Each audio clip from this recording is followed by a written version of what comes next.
Hello दोस्तों, welcome back my video. आज हम वाक्य शुद्धि, वाक्य भेद पढ़ेंगे, जो कि सामान्य हिंदी के पोर्शन में सबसे ज़्यादा आते हैं वाक्य शुद्धि के लिए। तो मैं यहाँ पे आपको वाक्य शुद्धि के लिए वाक्यों के भेद पूरी डिटेल में बताऊंगी और उससे संबंधित टॉप 30 क्वेश्चंस भी आज यहाँ कराऊंगी। तो देखते हैं। वाक्य सार्थक शब्दों का व्यवस्थित समूह वाक्य कहलाता है। यानी ऐसे शब्दों का समूह जिसका कोई सार्थक अर्थ निकल रहा हो उसे वाक्य कहते हैं, उसे वाक्य कहते हैं। वाक्य को बनने के लिए काफ़ी तत्वों की जरूरत होती है, तो उस हम देखेंगे यहाँ उसके अनिवार्य तत्व कौन से होते हैं। तो वाक्य के अनिवार्य तत्व होते हैं 6। कितने होते हैं? 6 तत्व, जिसमें सार्थकता, योग्यता, आकांक्षा, निकटता, पदक्रम, अन्वय। तो वाक्य को एक वाक्य सही वाक्य तभी माना जाएगा जब ये 6 तत्व उसमें हों, ये 6 तत्व उसमें हों। तो हम इन 6 तत्वों के बारे में जानेंगे। ये यहाँ जैसे सार्थकता, वाक्य का कुछ ना कुछ अर्थ अवश्य हो। ऐसा नहीं है कि सिर्फ शब्द लिख दिए उसका कोई अर्थ ही नहीं निकल रहा है। तो वाक्य का कुछ ना कुछ सार्थक अर्थ जरूर हो, सार्थक शब्द उसमें जरूर हो, तो सार्थकता। नंबर 2, योग्यता।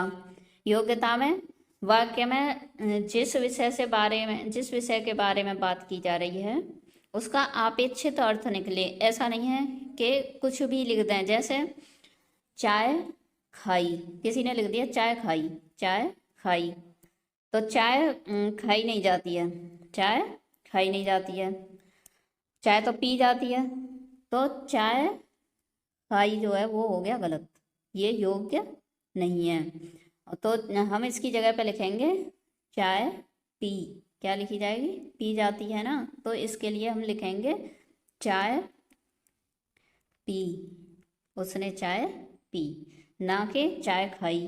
तो ये योग्यता होती है। और नंबर 3 है आकांक्षा। आकांक्षा का अर्थ है इच्छा। मतलब अगर कोई वाक्य लिखा और वो पूरा ही नहीं है, आधी बात लिखी और आधी छोड़ दी, सार्थक शब्द भी हैं, योग्यता भी है, लेकिन आधी बात छोड़ दी, तो वो भी पूरा नहीं है, तो उसे वाक्य नहीं कहा जाएगा। जैसे किसी ने लिखा पत्र लिखता है, बस आधा अधूरा लिख के छोड़ दिया। लेकिन जब ये इसे लिखेगा राम पत्र लिखता है, राम पत्र लिखता है, तो ही ये पूरा होगा, तब इसमें आकांक्षा दिखाई देगी। तो सार्थकता, सार्थक शब्द यूज हो, योग्यता कुछ अर्थ में निकले, मतलब सही अर्थ निकले, और आकांक्षा, आकांक्षा में पूरा वाक्य हो, ना कि आधा अधूरा जिससे कोई अर्थ ही ना निकले। फिर आता है निकटता। जब हम किसी वाक्य को बोलते हैं या लिखते हैं तो ऐसा नहीं है कि एक शब्द बोल दिया, एक शब्द बहुत देर बाद बोल रहे हैं, या फिर एक शब्द यहाँ लिख दिया और एक शब्द यहाँ लिख दिया। तो इनकी निकटता होना जरूरी है। जैसे एक वाक्य शुरू हुआ तो एक वाक्य पूरा निकट निकट लिख के यहाँ ये वाक्य पूरा हो गया, फिर दूसरा वाक्य। ऐसा नहीं है कि एक अक्षर यहाँ लिख दिया और एक अक्षर यहाँ मार दिया कि ये हो गया वाक्य।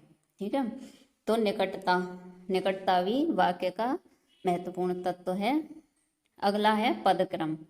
मतलब पदक्रम में क्या है कि शब्द हैं, शब्दों से हमने शब्द लिख दिए सीधे, कोई शब्द आगे लिख दिया, कोई शब्द पीछे लिख दिया, तो कोई क्रम बिना किसी क्रम के नहीं लिख दिए, तो इनका एक निश्चित क्रम होना चाहिए। जैसे यहाँ पे किसी ने लिखा सुहावनी है रात होती चांदनी, तो ये पूरा वाक्य है, लेकिन इसमें क्या है कि पदक्रम उल्टा सीधा दिया हुआ है। कहीं सुहावनी है रात होती चांदनी, अगर हम ऐसे लिखते हैं चांदनी रात सुहावनी होती है, तो ये हो गया सही वाक्य। तो पदक्रम इसका महत्वपूर्ण तत्व है। नेक्स्ट है अन्वय। अन्वय का अर्थ है मेल। वाक्य में लिंग, वचन, पुरुष, काल, कारक सभी का ठीक ठाक मेल होना चाहिए। जैसे बालक और बालिकाएं गईं, तो इसने क्या लिखा है कि बालक और बालिकाएं गईं, तो बालक और बालिकाएं गई नहीं आएगा, यहाँ आएगा गए। तो ये नीचे दिया हुआ है ये वाला, बालक और बालिकाएं गए, तब ये सही है, तब ये इसका सही अन्वय हुआ है। जैसे मतलब लिंग और वचन, बालक और बालिकाएं, ये कर्ता के अनुसार आएगा, ना कि बालिकाएं के अनुसार आएगा। तो काल, कारक, इन सारी चीजों का सही अन्वय होना जरूरी है। तो वाक्य का एक और तत्व हो गया अन्वय। वाक्य के दो अंग होते हैं, वाक्य के दो अंग होते हैं, एक उद्देश्य और दूसरा विधेय, यानी एक सब्जेक्ट और दूसरा प्रेडिकेट। प्रेडिकेट जैसे इंग्लिश में होते हैं। तो सब्जेक्ट कौन सा होता है? कर्ता, जिसके बारे में कुछ बताया जाता है उसे सब्जेक्ट यानी उद्देश्य कहते हैं। जैसे अनुराग खेलता है, सचिन दौड़ता है। इन वाक्यों में अनुराग और सचिन क्या है? उद्देश्य, सब्जेक्ट ने, और बाकी का पीछे वाला क्या है? प्रेडिकेट। तो एक अंग हो गया वाक्य का उद्देश्य और दूसरा हो गया विधेय। तो इसमें अनुराग और इसमें सचिन, ये दोनों हैं सब्जेक्ट। और सब्जेक्ट का विस्तार भी होता है। जैसे परिश्रम करने वाला व्यक्ति, परिश्रम करने वाला व्यक्ति सदा सफल होता है। तो ये परिश्रम करने वाला व्यक्ति, ये पूरा ही उद्देश्य में माना जाएगा, क्योंकि यह व्यक्ति का विस्तार है। परिश्रम करने वाला कौन है? व्यक्ति। तो ये पूरा कर्ता है, कर्ता मतलब उद्देश्य। और अगला अंग है विधेय, ये अगला अंग है विधेय। विधेय में क्या है कि कर्ता के बारे में जो कुछ भी बताया जा रहा है, जो कुछ भी कहा जा रहा है, वो होता है विधेय। जैसे अनुराग खेलता है, तो अनुराग के बारे में क्या बताया जा रहा है? खेलता है, खेलता है। तो ये जो मतलब उद्देश्य के बारे में बताया जा रहा है, इसमें उद्देश्य के बारे में बताया जा रहा है, खेलता है। तो ये हो गया विधेय। तो उद्देश्य के बारे में जो बताया गया वो विधेय। तो ये सब्जेक्ट हो गया उद्देश्य और प्रेडिकेट हो गया विधेय। तो ये तो हो गए वाक्य के दो अंग। अगला देखते हैं वाक्य के भेद। वाक्य के भेद कितने होते हैं? तो वाक्य के भेद जो हैं दो प्रकार से बांटे गए हैं। वैसे तो ये बहुत होते हैं, लेकिन इन्हें दो हिस्सों में बांटा गया है। एक तो अर्थ के आधार पर भेद और दूसरा रचना के आधार पर।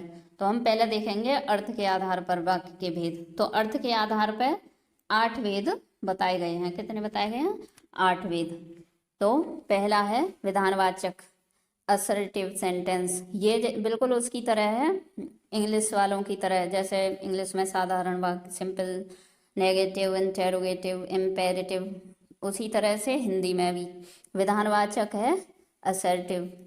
तो जिन वाक्यों में क्रिया करने या होने की सूचना मिले उन्हें विधानवाचक वाक्य कहते हैं। जैसे मैंने दूध पिया, वर्षा हो रही है, राम पढ़ रहा है। तो किसी काम को होने या करने की सिर्फ सूचना मिले तो वो होते हैं विधानवाचक वाक्य। नंबर 2 निषेधवाचक वाक्य। निषेधवाचक मतलब नेगेटिव सेंटेंस। जिन वाक्यों में कारण न होने का भाव प्रकट होता है या नकारात्मकता होती है वो निषेधवाचक वाक्य होते हैं। जैसे मैंने दूध नहीं पिया, क्या नहीं किया? दूध नहीं पिया।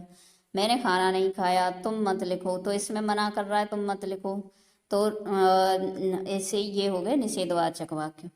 अगला है आज्ञावाचक, इम्पेरेटिव सेंटेंस। जिन वाक्यों में आज्ञा, प्रार्थना, उपदेश आदि का ज्ञान होता है उन्हें आज्ञावाचक वाक्य कहते हैं। जैसे बाजार जाकर फल ले आओ, मोहन तुम बैठकर पढ़ो, बड़ों का सम्मान करो। तो ये हो गए आज्ञावाचक, इम्पेरेटिव सेंटेंस। नेक्स्ट है प्रश्नवाचक वाक्य, इंटेरोगेटिव सेंटेंस। जिन वाक्यों में किसी प्रकार का प्रश्न पूछने का ज्ञान होता है उन्हें प्रश्नवाचक। जैसे सीता तुम कहाँ से आ रही हो, तुम क्या पढ़ रहे हो, रमेश कहाँ जाएगा।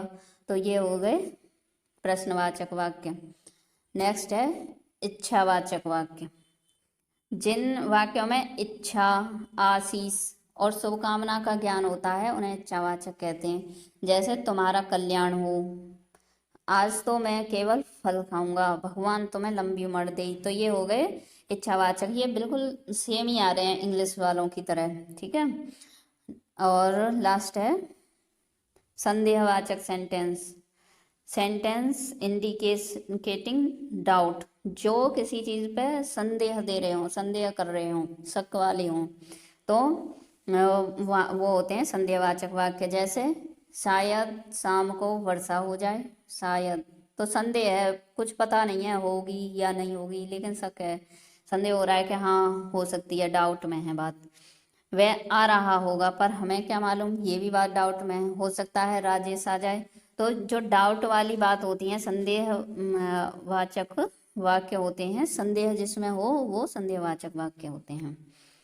अब ये अगला विस्मयवाचक वाक्य, यानी एक्सक्लेमेटरी सेंटेंस। जिन वाक्यों में आश्चर्य, घृणा, क्रोध, शोक आदि भावों की अभिव्यक्ति होती है, उन्हें विस्मयवाचक वाक्य कहते हैं। जैसे वाह कितना सुंदर दृश्य है, तो इसमें क्या है कि खुशी जाहिर कर रहा है वो, वाह ऐसा करके, तो ये विस्मयवाचक वाक्य। यहाँ पे हाय, उसके माता पिता दोनों ही चल बसे, तो इसमें ये शोक जाहिर कर रहा है। शाबाश तुमने बहुत अच्छा काम किया, यहाँ पे ये इसको शाबाशी दे रहा है, खुशी जाहिर कर रहा है, तो यहाँ पे विस्मयवाचक वाक्य हो गया। नेक्स्ट है संकेतवाचक। तो संकेतवाचक होते हैं कंडीशनल सेंटेंस, जिन वाक्यों में शर्त संकेत का बोध होता है, यानी एक क्रिया का होना दूसरी क्रिया पर निर्भर होता है, एक क्रिया का होना दूसरी क्रिया पर निर्भर होता है, उन्हें संकेतवाचक वाक्य कहते हैं। जैसे यदि परिश्रम करोगे तो अवश्य सफल होगे, तो यहाँ पे परिश्रम करना और सफलता, परिश्रम करना और सफलता दोनों एक दूसरे पे निर्भर हैं, तो यहाँ पे हो गया कंडीशनल सेंटेंस। पिताजी अभी आते तो अच्छा होता, आते तो अच्छा होता, तो यहाँ पे संकेत कर रहा है। अगर वर्षा होगी तो फसल भी अच्छी होगी, वर्षा और फसल इन दोनों को एक दूसरे पे निर्भर कर रहा है, तो ये हो गए संकेतवाचक वाक्य। नेक्स्ट देखते हैं, अब देखते हैं यहाँ पे रचना के आधार पर भेद। वो तो हो गए अर्थ के आधार पर, और यहाँ पे हो गए रचना के आधार पर, ठीक है। तो रचना के आधार पर वाक्य के 3 भेद होते हैं। कितने भेद होते हैं? 3 भेद। रचना के आधार पर 3 भेद होते हैं। नंबर 1 सरल वाक्य या साधारण वाक्य, सिंपल सेंटेंस। जिन वाक्य, ये बहुत महत्वपूर्ण है, सबसे ज्यादा शुद्धि और अशुद्धि इनमें से ही पूछी जाती है, ये जो रचना के आधार पर हैं। सिंपल सेंटेंस, कंपाउंड और कॉम्प्लेक्स। तो सरल वाक्य, संयुक्त वाक्य और मिश्रित वाक्य, इनमें से जितना भी पूछते हैं उसमें से ये समझ लो कि 70-75% तो यही पूछे जाते हैं। जिन वाक्यों में केवल एक ही उद्देश्य और एक ही विधेय, जिन वाक्यों में केवल एक ही उद्देश्य और एक ही विधेय, यानी एक सब्जेक्ट और एक ही प्रेडिकेट होता है, उन्हें सरल वाक्य या साधारण वाक्य कहते हैं। सरल वाक्य में एक ही समापिका क्रिया होती है, एक ही, जैसे करता है, किया, करेगा आदि। जैसे मुकेश पढ़ता है, शिल्पी पत्र लिखती है, राकेश ने भोजन किया। तो इनमें क्या है कि एक सब्जेक्ट और एक प्रेडिकेट, एक उद्देश्य और एक विधेय, एक उद्देश्य और एक विधेय, और एक ही समापिका क्रिया, जैसे पढ़ता है, लिखती है और किया। तो ये हो गए सरल वाक्य। अगले आते हैं संयुक्त वाक्य। तो संयुक्त वाक्य में क्या है कि जिन वाक्यों में 2 या 2 से अधिक सरल वाक्य योजकों द्वारा, मतलब 2 या 2 से अधिक सरल वाक्य कौन से थे जो हमने अभी पहले देखे हैं, और अगर वो 2 या 2 से अधिक जोड़े जा रहे हों योजकों द्वारा, योजकों मतलब जोड़ने वाले शब्दों द्वारा, जैसे और, एवं, तथा, या, अथवा, इसलिए, अतः, फिर, भी, तो, नहीं तो, किंतु, परंतु, लेकिन, पर आदि से जुड़े हों, उन्हें संयुक्त वाक्य कहते हैं। यानी ऐसे वाक्य जिसमें ये योजक आ ही रहे होंगे हर एक में, अगर आप देखोगे क्वेश्चंस में तो ये योजक जरूर मिलेंगे अगर संयुक्त वाक्य है तो। तो जैसे वह सुबह गया और शाम को लौट आया, तो और प्रिय बोलो पर असत्य नहीं, तो यहाँ पे आ रहा है पर। उसने बहुत परिश्रम किया किंतु सफलता नहीं मिली, तो यहाँ पे आ रही है किंतु। ठीक है, तो संयुक्त वाक्य कंपाउंड सेंटेंस में हमेशा कुछ ना कुछ जोड़ने वाला शब्द योजक जरूर होता है। आखिरी देखते हैं मिश्रित वाक्य या मिश्र वाक्य। मिश्रित वाक्य या मिश्र वाक्य कॉम्प्लेक्स सेंटेंस, जिन वाक्यों में एक प्रधान उपवाक्य हो, एक तो प्रधान उपवाक्य हो और अन्य आश्रित गौड़ उपवाक्य हो, तथा जो आपस में कि, जो, क्योंकि, जितना, उतना, जैसा, वैसा, जब, तब, जहाँ, वहाँ, जिधर, उधर, अगर, यदि, तो, यद्यपि, तथापि आदि से मिश्रित मिले जुले हों, उन्हें मिश्रित वाक्य कहते हैं। इनमें से मुख्य उद्देश्य और मुख्य विधेय के अलावा एक से अधिक समापिका क्रियाएं होती हैं। मुख्य उद्देश्य और मुख्य विधेय के अलावा एक से अधिक समापिका क्रियाएं होती हैं तो वो मिश्रित वाक्य होते हैं। मिश्रित वाक्य में इन सारी चीजों में से कुछ ना कुछ जोड़ने वाला होगा और एक मुख्य उद्देश्य और मुख्य विधेय के अलावा भी अधिक समापिका क्रियाएं होंगी तो वो मिश्र वाक्य होगा। जैसे मैं जानता हूं कि तुम्हारे अक्षर अच्छे नहीं बनते, तो के आ गया इसमें। जो लड़का कमरे में बैठा है वह मेरा भाई है, तो ये इसमें आ गया जो। हम ऐसे पहचानेंगे इन प्रश्नों को, इन सेंटेंस को। यदि परिश्रम करोगे तो उत्तीर्ण हो जाओगे, तो ये यद जो आ रहा है ना, तो ये मिश्रित वाक्य को दिखा रहा है कि जो, यदि। तो जब हम प्रश्न देखेंगे तो प्रश्न में इन शब्दों को देखेंगे तो हमें बहुत आसानी हो जाएगी सही उत्तर छांटने में। ठीक है, अब देखते हैं ये वाक्य विग्रह। ये वाक्य है वाक्य विग्रह। वाक्य के विभिन्न अंगों को अलग अलग किए जाने की प्रक्रिया को वाक्य विग्रह कहते हैं। इसे वाक्य विभाजन या वाक्य विश्लेषण भी कहते हैं। तो सरल वाक्य का विग्रह करने पर एक उद्देश्य और एक विधेय बनते हैं। अगर हमें वैसे डेफिनेशन से पता नहीं चल रहा है तो हम उसे विग्रह करके देख सकते हैं, यानी एनालाइज करके देख सकते हैं। तो अगर हम सरल वाक्य का विग्रह करें तो उसमें एक उद्देश्य और एक विधेय बनते हैं। अगर हम संयुक्त वाक्य से योजक को हटाने पर दो स्वतंत्र उपवाक्य यानी दो सरल वाक्य बनते हैं। संयुक्त वाक्य में एक तो हो गया योजक और दो स्वतंत्र उपवाक्य यानी दो सरल वाक्य बनते हैं संयुक्त। ये हो गए संयुक्त का विग्रह। मिश्र वाक्य में से योजक को हटाने पर, मिश्र वाक्य में से अगर हम योजक को हटाएंगे तो दो अपूर्ण उपवाक्य बनते हैं। यहाँ पे पूरे उपवाक्य नहीं बनते हैं मिश्र वाक्य में, क्योंकि ये एक आश्रित रहता है, एक जो है। तो ये अगर हमें डेफिनेशन से समझ में ना आए तो हम सही उत्तर के लिए वाक्य विग्रह करके देख सकते हैं। नेक्स्ट देखते हैं। ये देखो यहाँ पे वाक्य विग्रह करने के लिए या छांटने के लिए ये इसके फॉर्मूला हैं। सरल वाक्य में एक उद्देश्य और एक विधेय, और संयुक्त वाक्य में एक योजक तो होगा ही, दो सरल वाक्य, एक सरल वाक्य और एक और सरल वाक्य। ठीक है, और मिश्र वाक्य में एक प्रधान उपवाक्य और एक आश्रित, एक या अधिक आश्रित उपवाक्य और एक योजक होगा। इसमें भी योजक होगा लेकिन इसमें कोई योजक नहीं होता है। ठीक है, अब देखते हैं हम इससे संबंधित टॉप 30 क्वेश्चंस। ठीक है, तो यहाँ पे पहला प्रश्न है राम पढ़ता है। हमें इसमें से छांटना है कि ये कौन सा वाक्य, किस तरह का वाक्य। ठीक है, तो पहला प्रश्न है राम पढ़ता है, तो एक उद्देश्य और एक विधेय, तो ये हो गया सरल वाक्य। क्या हो गया ये? सरल वाक्य। अगला है उसने परिश्रम तो बहुत किया किंतु सफलता नहीं मिली। किंतु आ रहा है ना इसमें, तो किंतु कौन से में आता है? किंतु आता है संयुक्त वाक्य में, तो ये हो गया संयुक्त वाक्य, 2 सरल वाक्य और 1 योजक, वो भी किंतु। तो इसका सही उत्तर हो गया संयुक्त वाक्य। अगला है, यदि सही दिशा में परिश्रम करोगे तो अवश्य सफल हो जाओगे। यदि, तो यदि और तो आते हैं मिश्रित वाक्य में, तो ये हो गया मिश्रित वाक्य। अगला है, ईश्वर तुम्हें सफलता दे।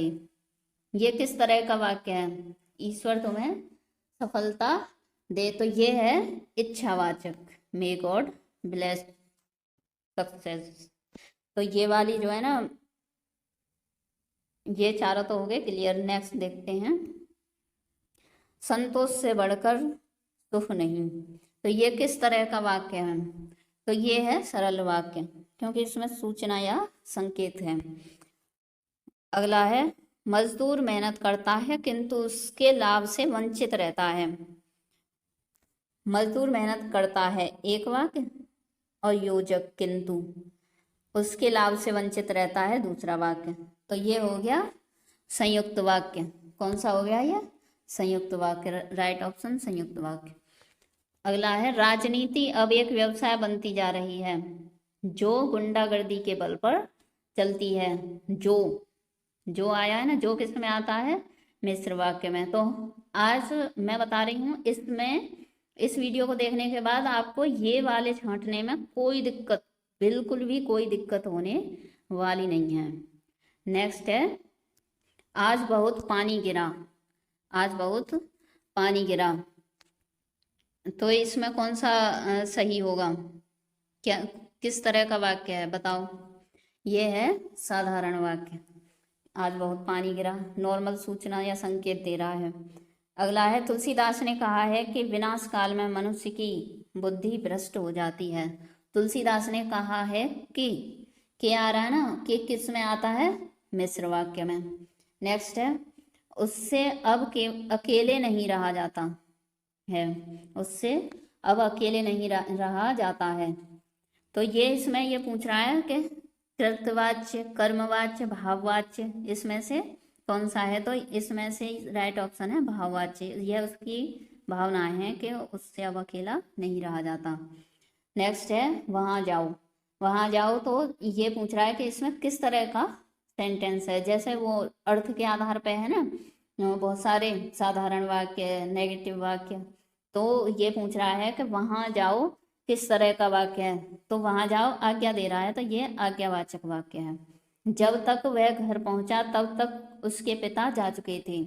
जब तक वह घर पहुंचा तब तक उसके पिता जा चुके, तो ये जब और तब आ रहा है ना। तो ये कौन सा सेंटेंस हो गया? किस तरह का वाक्य हो गया ये हो गया मिश्र वाक्य। ठीक है। नेक्स्ट है, मोहन नहीं आने वाला है। तो ये किस तरह का वाक्य है? बलदायक, संदेहवाचक, स्वीकारात्मक, नकारार्थक। तो नहीं आने वाला, तो ये हो गया नकारार्थक वाक्य। नेक्स्ट है, किस वाक्य में क्रिया का भाववाच्य प्रयोग है? किस वाक्य में क्रिया का भाववाच्य प्रयोग है? लड़कियों ने माँ को देखा, घोड़ा हिनहिनाता है, उससे फल नहीं खाए गए, यह काम तुमसे संभव नहीं है। तो लड़कियों ने माँ को देखा, देखने का भाव है इसमें, तो इसका ये राइट ऑप्शन है। नेक्स्ट है, निम्न में से भाववाच्य वाक्य का चयन कीजिए। सीता कपड़ा सीती है, कपड़ा सिया जाता है, यहाँ बैठा नहीं जाता, मेरे द्वारा पुस्तक पढ़ी गई। तो यहाँ पे कपड़ा सिया जाता है जो है, नहीं यहाँ बैठा नहीं जाता है, उससे बैठा नहीं जाता है, तो ये है इसका राइट ऑप्शन, भाववाच्य वाक्य। नेक्स्ट है, निम्न में से कर्तवाच्य वाक्य का चयन कीजिए। मोहन पुस्तक पढ़ता है, नींद नहीं आती है, आपके द्वारा मालूम हुआ, पुस्तक पढ़ी गई। तो कृत्यवाच्य है, तो मोहन पुस्तक पढ़ता है, तो मोहन क्या है? कर्ता, और पुस्तक कौन पढ़ता है? मोहन, तो कृत्यवाच्य ये सही ऑप्शन है। नेक्स्ट है, निम्न में से सरल वाक्य का चयन कीजिए। उसने कहा कि कार्यालय बंद हो गया। सुबह हुई और वह आया। राहुल धीरे धीरे लिखता है। जो बड़े हैं उन्हें सम्मान दो। तो यहाँ पे क्या है कि पहले में कहा कि, तो ये तो हो गया मिश्र वाक्य। सुबह हुई और यह हो गया संयुक्त वाक्य।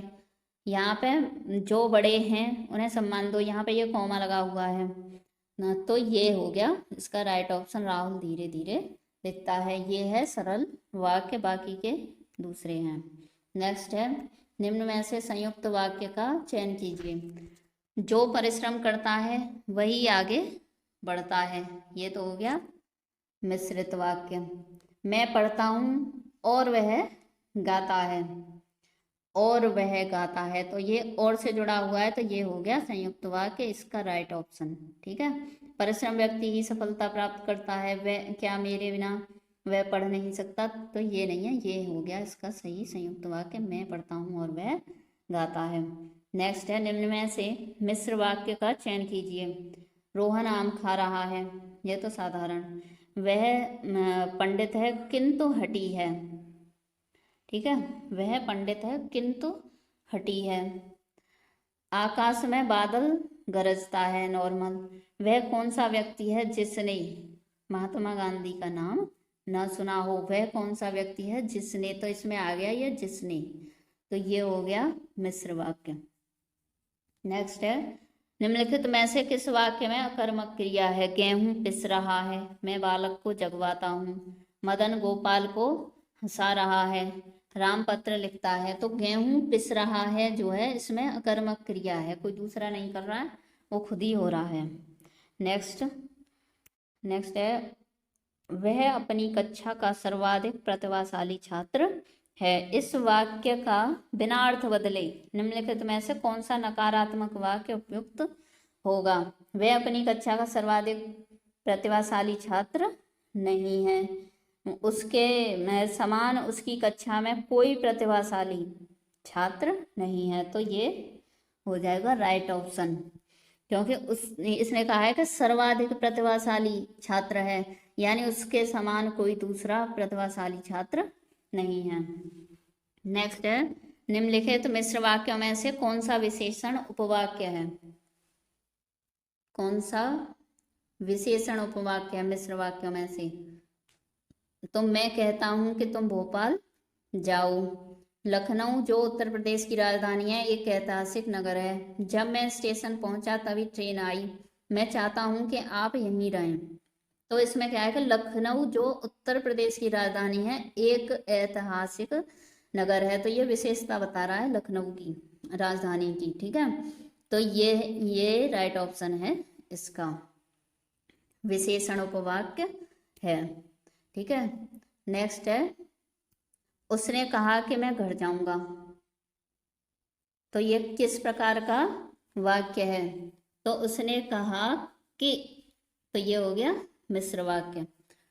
तुम यह काम मत करो, तो ये किस प्रकार का वाक्य है। तो तुम यह काम मत करो मतलब रोक रहा है, क्या वाचक, निषेधवाचक, प्रश्नवाचक, विस्मयवाचक। तो निषेधवाचक वाक्य है, क्योंकि यह रोक रहा है कि तुम ये काम मत करो। हो सकता है राम का काम बन जाए, हो सकता है राम का काम बन जाए। तो निषेधवाचक, प्रश्नवाचक, संदेहवाचक, आज्ञावाचक। तो हो सकता है में क्या आ रहा है, संदेह, तो ये हो गया संदेहवाचक। नेक्स्ट है, अरे उसने तो कमाल कर दिया। तो अरे ये तो विस्मयादिबोधक चिन्ह के साथ है, तो ये हो गया विस्मयवाचक वाक्य। नेक्स्ट देखते हैं, रानी घर जा रही है। ये किस तरह का वाक्य है बताओ। रानी घर जा रही है, तो ये इसमें एक उद्देश्य और एक विधेय है, तो ये है सरल वाक्य। क्या है ये, सरल वाक्य। राम क्रिकेट खेलता है पर अच्छा नहीं। राम क्रिकेट खेलता है पर अच्छा नहीं खेलता है। तो पर कौन से वाले में था, संयुक्त वाक्य में। कौन से में था, पर था संयुक्त वाक्य में, तो इसका राइट ऑप्शन हो गया पर। ज्यों ही मैंने दरवाजा खोला कि वह आ गया। ज्यों ही मैंने दरवाजा, एक तो इसमें ज्यों ही हो गया और दूसरा हो गया के। तो ये कौन से में आते हैं? ये आते हैं मिश्र वाक्य में। तो इसका राइट ऑप्शन होगा सी, ऑप्शन सी। जो ही मैंने दरवाजा खोला कि वह आ गया। अब देखते हैं लास्ट क्वेश्चन। डॉक्टर ने मरीज को देखा और उसे दवा दी। डॉक्टर ने मरीज को देखा और उसे दवा दी। यह वाक्य किस भेद का उदाहरण है? तो और आया है, तो और आता है संयुक्त वाक्य में। किस में आता है? संयुक्त वाक्य में। तो राइट ऑप्शन हो गया संयुक्त वाक्य। तो यहीं तक है आज की वीडियो। बहुत बहुत धन्यवाद देखने के लिए। और मैं आप सभी से रिक्वेस्ट है कि चैनल को सब्सक्राइब, लाइक, कमेंट और शेयर ज़रूर करें, जिससे हमें मोटिवेशनल सपोर्ट मिले। थैंक यू, धन्यवाद।